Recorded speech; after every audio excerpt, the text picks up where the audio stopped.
Turn the houseboat on one of these things. I see it now. I know. I looked at it, but I never thought of like plugging a USB. Should I turn it on? Yeah, check for the channel. Other. We'll turn it off when they come.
You want a level?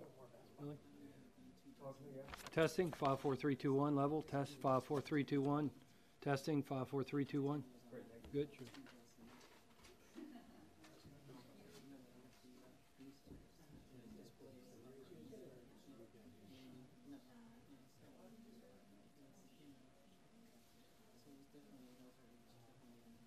One of those things you anticipate, but you know.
Like you're waiting for it. The two.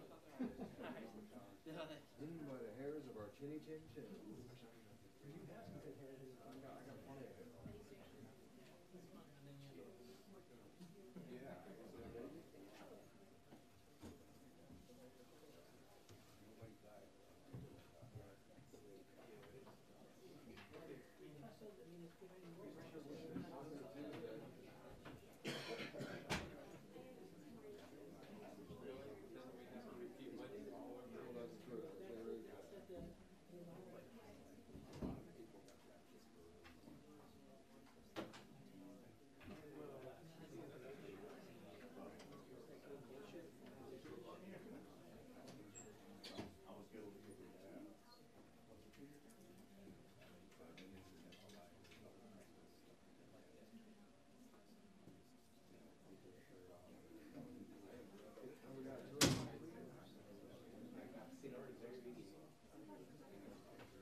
No, they're still voting.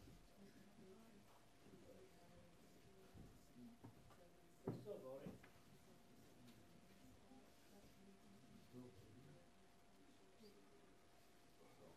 Did you eat already? Decided they have a microwave here. It's still hot. I decided, you know what, rather than wait, bird in the hand, do. You're gonna eat it tonight, you're actually gonna do it. No, I ate it quickly.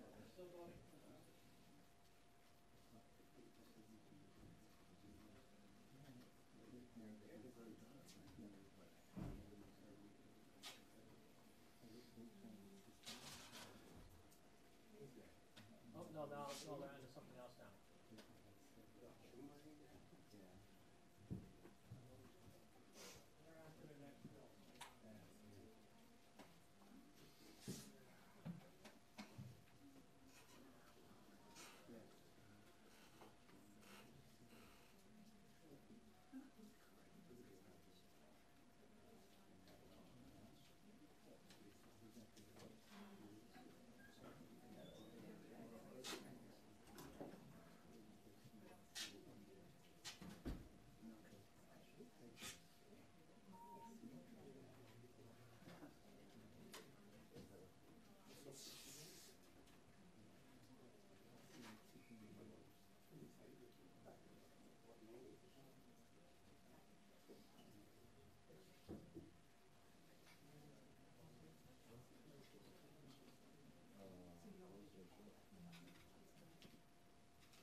They were all really positive, the whole group. Okay, good afternoon, everybody. And thank you for coming. I think we have a new podium here. So this is another first. We have a lot of firsts today, but one of them is the new podium. I hope you all notice.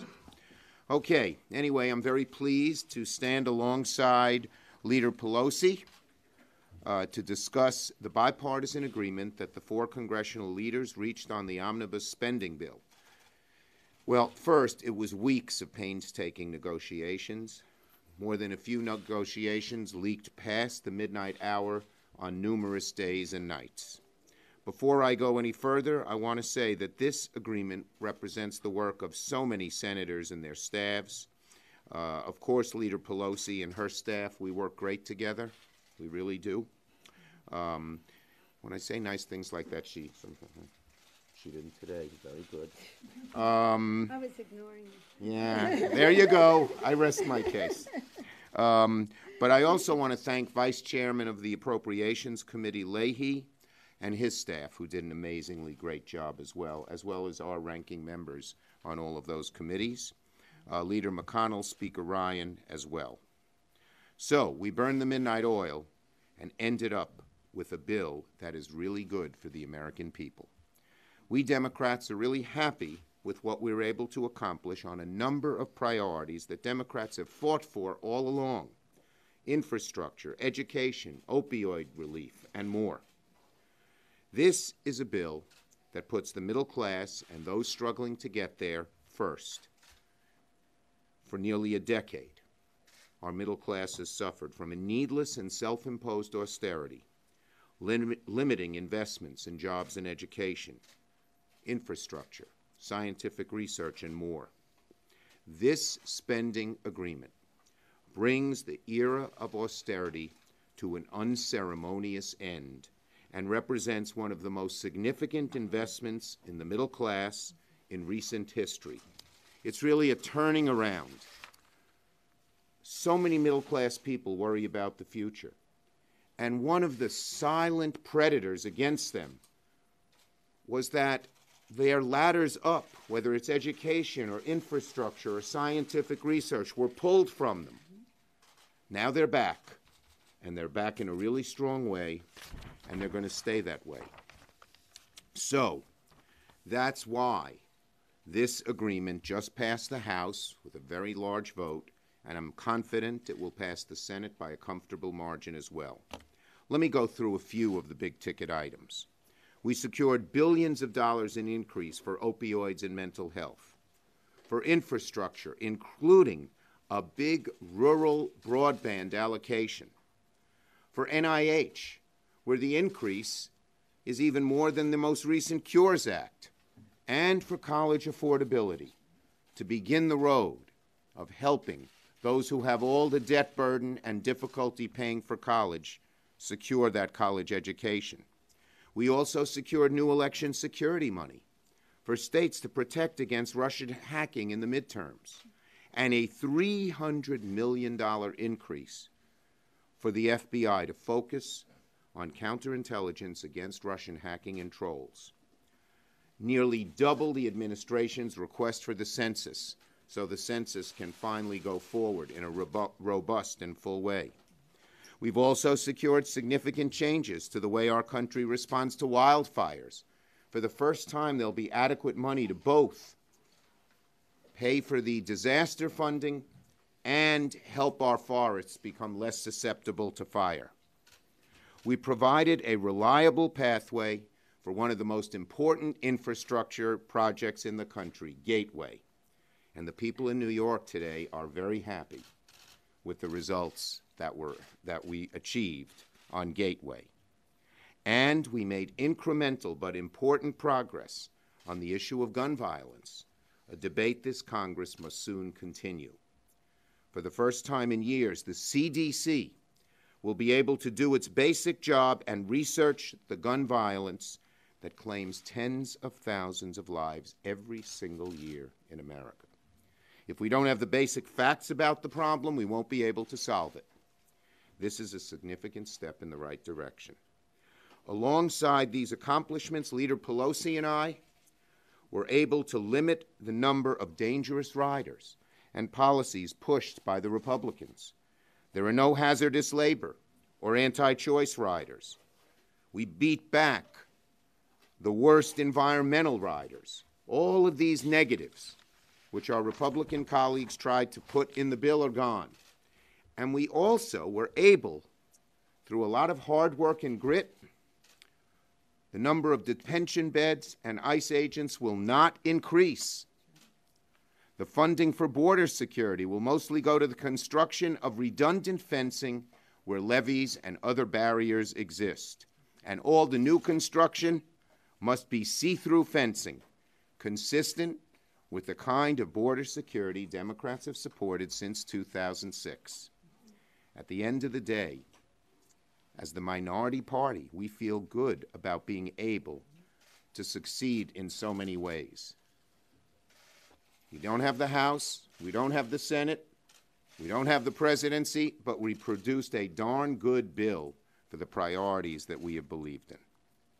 I'm sure you have several questions we'll be happy to answer in a moment, but one final point.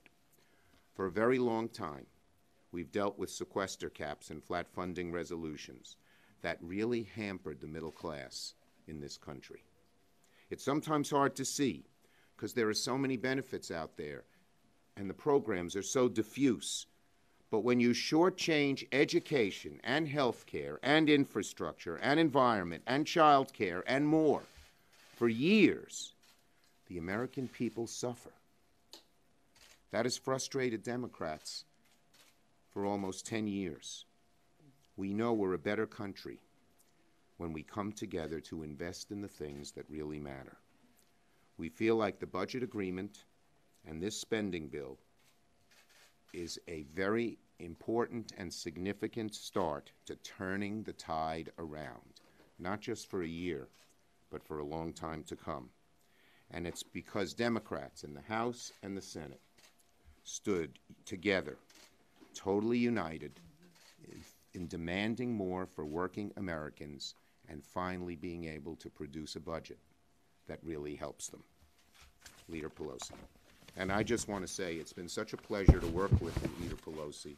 Her professionalism, her ability to deal with so many disparate elements in her caucus and in our country and stay steadfast and resolute was really impressive for me to watch.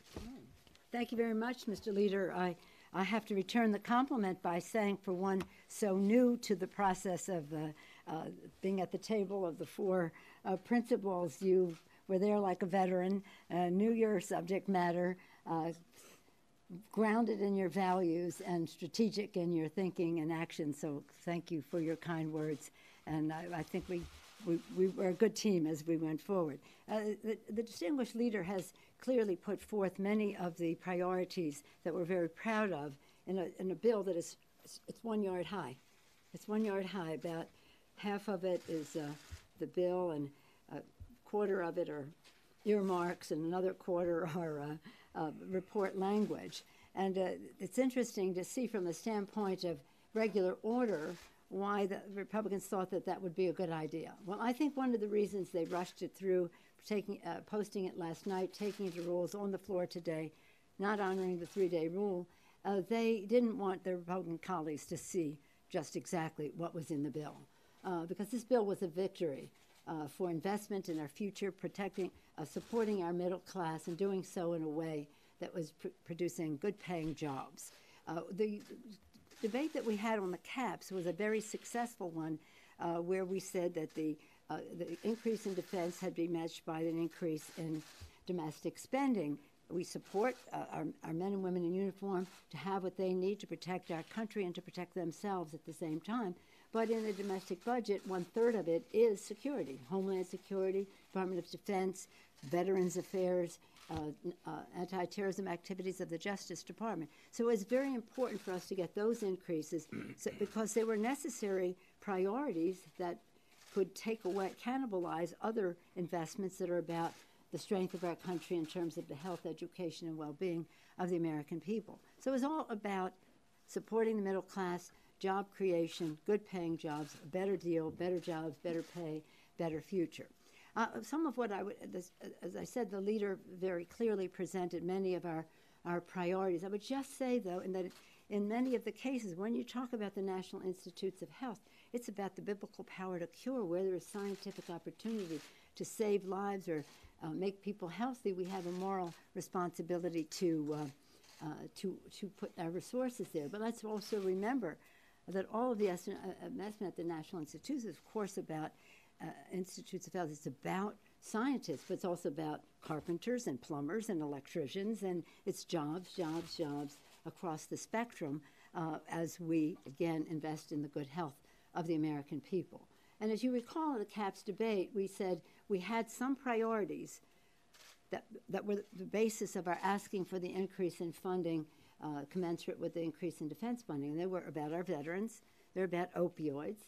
It was about the National Institutes of Health. It was about affordable child care for hardworking people. There were some specific things that we lifted up, and then our appropriators, and I'm an appropriator, forged in that culture, forged on intelligence and appropriations. I know left to their own devices, Democrats and Republicans can work together on that committee. It's the poison pills that reigned on their leadership that we were very proud of our members to fight off. I joined the leader in commending Senator Leahy and the ranking members, as well as all the members on the Appropriations Committee, and in the House, Congresswoman Nita Lowey, our ranking member from New York. She took good care of New York. Yes, she did.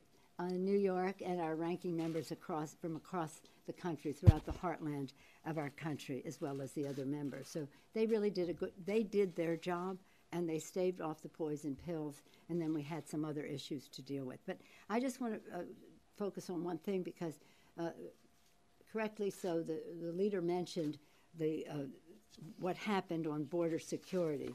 You know, first they asked for $25 billion for the wall, and that came down to like $1.6 billion, as you described. They asked for 12,000 new beds. That came down to no new net gain in beds. They asked for more, hundreds more of 1,800, yeah. of the Deportation force. There's some debate as to what that number is, but hundreds and hundreds more of deportation officers. They got none. They just got 125 for legal and investigative and analysis and support staff purposes. Hundreds and hundreds down to 125. And no money, no defunding of sanctuary cities. So from the standpoint of the concern that we have about America and how we protect our borders, respect our values, this was really very important. The disappointment we had is, though, we couldn't get the speaker, even though he promised the night of on more than one occasion, including the night of the debate on the caps and at a press conference around that time, he said, this was last month, in order to shift our focus and get on to the next big priority, which is a DACA solution, he said this in February, we've got to get this budget agreement done, which we did, the caps. And now I'll say it once, and I'll say it again. We will bring a DACA solution to the floor. That's what he said. And then on the floor, he said something similar, and members believed him and voted for the caps bill with the promise that the speakers bring something to the floor. Well, we just haven't seen it. But you'll hear them say, we offered this, we offered that. They did not. They did not. We were there to protect our dreamers in a way that gave them protection. They wanted us to protect them, but not at the expense, have a little patch and a big hit on their families and all the rest by increasing interior enforcement. So this is a disappointment. We still call upon the Speaker, honor your own pledge, honor your own words, give us a chance to vote on the DREAM Act, or just bring a Queen of the Hill where we can have bipartisan legislation put forth, the DREAM Act, it's Heard Aguilar, it's Russ Layton, Roy Allard, and then whatever else he wants to bring to the floor. Let's get this done. Let's not talk about it. And then the president, I'm going to put the president, let me just close with him because he's such a fascinating person. What did he say? What adjective was going to come out there. I usually just say 45. But anyway, he's saying, well, let me just say his statement about this bill. I got 1.6 to start a wall on the southern border, rest will be forthcoming. Yeah. Sign it, okay. More importantly, got $700 billion to rebuild our military, $715 billion next year, most ever. Okay. And then he said, this is the eloquence of it all. Let me share it with you. Had to waste money on Dem giveaways in order to take care of military to pay a pay increase and new equipment.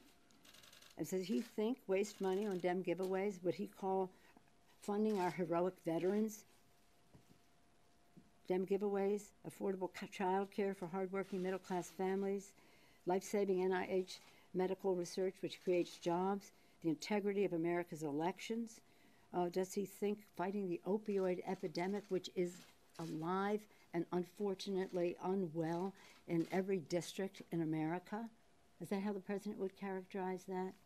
So in any event, his partisanship has blinded him to the fact that we have come to bipartisan agreement on many of these issues, and we're not going.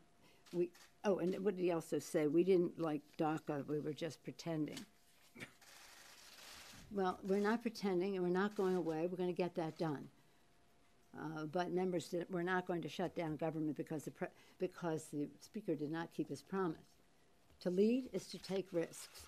We want him to take a risk with his own caucus, bring bills to the floor, respect the fact that your own members on the Republican side want to do something about the Dreamers. And so I would say that I voted for the bill, almost with a little reluctance because of the promises made and promises unkept.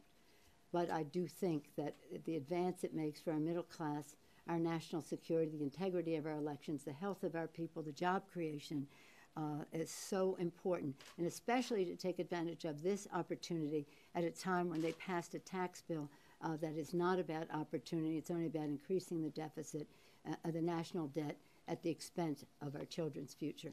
Thank you again, Mr. Leader. Thank you. We're ready for your question.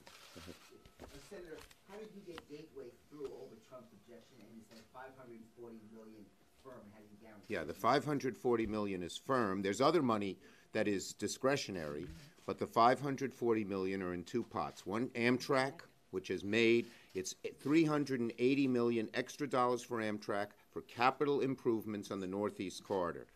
Amtrak regards the #1 capital improvement as the Gateway project, and that's what we've worked with them closely all along on this. And second, there's an additional about 125 million that the governors of New York and New Jersey can spend at their discretion, and I've talked to them. They're going to use it for Gateway. So that money is there. And then they had dramatically cut all kinds of transportation programs, new starts. Very important for Gateway. Now, obviously, we have to apply for things like that. But I would bet, now that the president sees that Gateway is happening, that they're not going to stand in the way if the New York, New Jersey area wants to use some of those monies for Gateway as well. If I just may on that subject say this one thing, not about Gateway, but about the other funding that the leader points to about new starts and Tiger grants and all the rest of that. What we did in this bill flies in the face of the president's budget. I'm not talking about Gateway now. I'm talking about other infrastructure and transportation because his budget cuts Slashed infrastructure, and we have it. I always thought Gateway is it's one of the most important infrastructure projects for the country. And I didn't want to get involved in any trading, and I want to give a lot of credit to the bipartisan leadership in the House and Senate on the appropriations committees, as well as people like Congressman King and Congressman Frelinghuysen, Congresswoman Lowy, who pushed very hard for this as well. It was nice that there's so many New Yorkers who were involved in it. Go ahead.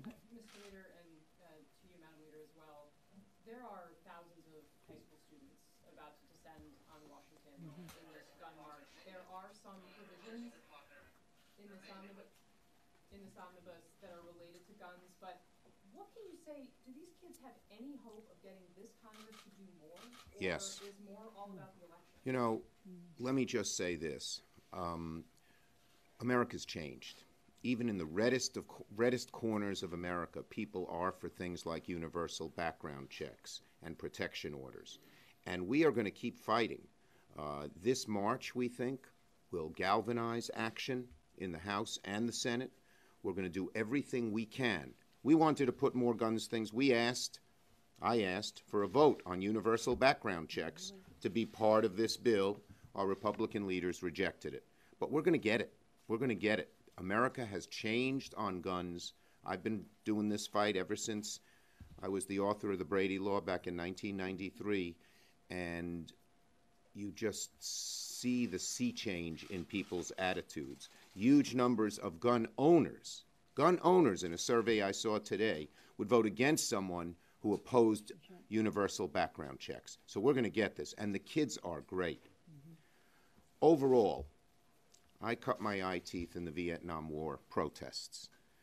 And a ragtag group of students and other assorted nobodies toppled the most powerful man in the world at that point, Lyndon Johnson, because he was so out of sync with America on the war. I think you're seeing the same energy with the young people today on guns, women's issues, and other things. And President Trump better recognize that. If I may, on that subject, I said on the floor of the House that one of the reasons that the Republican leadership was rushing this bill in practically sight unseen was they wanted to get out of town before the March for Our Lives came to town. These young people are so formidable. They instill fear in the Republican leadership in the Congress of the United States because they know a tipping point has been reached. I think that young people benefit, though, from what happened last year in the first march and then the next march, and the fact that Me Too, enough for the guns and the rest. There's a different opportunity for change, as a leader mentioned about another era where I was pushing strollers, and he was probably in school, but I was pushing strollers in those anti-Vietnam marches. But anyway. I didn't push any strollers in said marches. Yeah, sometimes it was a little rough, I have to say. But in any event, this is different. And it's just a matter of time. But it will happen. Right. And the public is there. The Congress is not. But I think it will be. And we have 200 co-sponsors of our background check bill, Mike Thompson, Peter King. Now, bipartisan, 200. Nobody has ever had 200 co-sponsors on a gun violence prevention bill, ever. And this is quite remarkable. Some people will end up voting for it, as they did in the 90s with all the whipping that was going on, and thank you for your leadership then and now. But to have them out front on it is very big. If the leaders would just have the courage to put a universal background check bill on the floor, it'll pass. Give us a vote on background checks. Give us a vote on guns. More broadly, give us a vote on dreamers. All we're asking for is a vote. You don't have to. The outcome is what the outcome is. I think they're afraid of the outcome. Go ahead. I wanted to ask you about something else left on the cutting room floor here, and that's the sexual harassment legislation. Given that it does have broad bipartisan agreement, I wanted to ask you, from your vantage point in the negotiations, who was opposed to it? Why wasn't it? It wasn't. And also, going forward, what's the track for it, given that you're running? We are going to get something. We are going to get something done. It's a very important issue, and we are going to get something done in the next little while. With everything else going on in the bill, there were some just not on getting it done. Everyone agreed, disagreements on specific provisions, but we've all agreed we're going to see this move very, very soon in the Senate. Leader McConnell. Yeah. On the wildfire funding issue, this has been bipartisan for 5 years. We've been trying to get something through. It never worked due to different politizations. Why now? What actually? There's a change going on here. You know, it's a funny thing. In a certain sense, we're able to accomplish more in the minority than we were when we had the presidency or even were in the majority. And I think what's happening here is that the American people really want action more than they've ever wanted before. And on the wildfires, we had great bipartisan support. On our side, people like Senators Wyden and Merkley, Cantwell, Tester, Udall, Heinrich, so many. Bennett pushed hard. But they were joined by Republican colleagues like Senator Risch and Senator Crapo and the Wyoming, whatever they are, Wyomingites, Wyomingans, the senators from Wyoming. And that was a metaphor for the whole bill. Lots of things that couldn't get done in the past got done now because people were coming together. And when they come together and you meet in the middle class is going to gain. That's right. Maybe just say there's really something that has been unspoken here.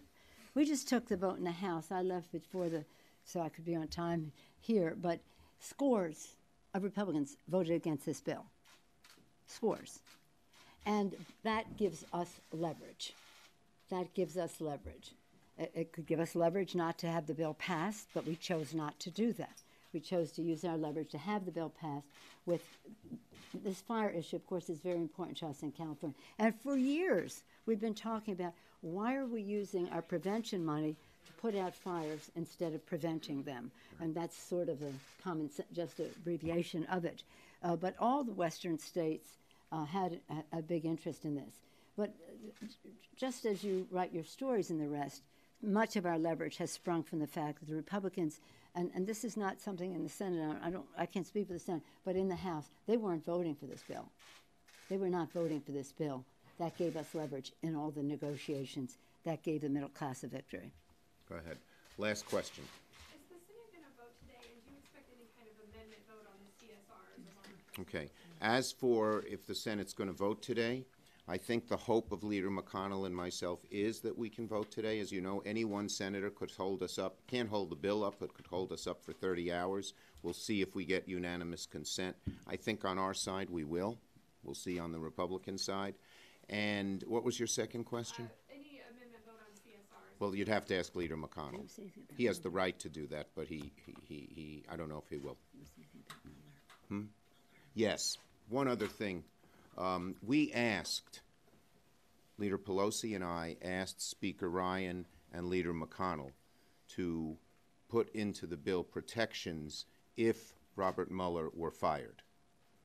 They wished not to. Or attempted to be fired. Right, or To right. prevent him from being Prevent him from being fired, an alternative that would either prevent him from being fired or give us a recourse in case he was. We gave them either choice.